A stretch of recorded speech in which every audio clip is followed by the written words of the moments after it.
বুজুর্গ আলেমে দ্বীন মুহাদ্দিস জামিয়া রাব্বানিয়া জালকুড়ি হযরত আমাদের মধ্যে এসে উপস্থিত হয়েছেন।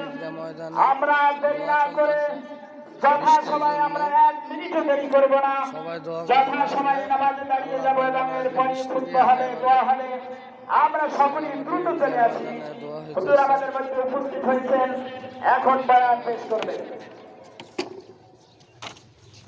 আমাদের মধ্যে উপস্থিত রয়েছেন বিশিষ্ট আলেমে দ্বীন, বিশিষ্ট বুজুর্গ হযরত মাওলানা মুফতি।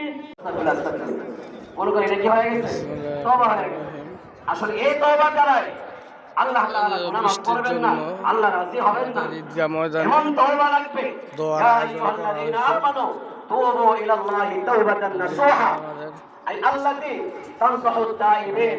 দোয়া করা হয়েছে আজকে। এমন তওবা করো যে তওবাকারীকে নসিহত করে, তওবাকারীকে বিরত রাখে। এমন কবুল তওবা, এমন গ্রহণযোগ্য তওবা করো। আর যে তওবায় মানুষের গুনাহ মাফ হয়ে যায়, আল্লাহ সন্তুষ্ট হয়ে যায়, এই তওবার 6টা অংশ আছে, 6টা শর্ত আছে।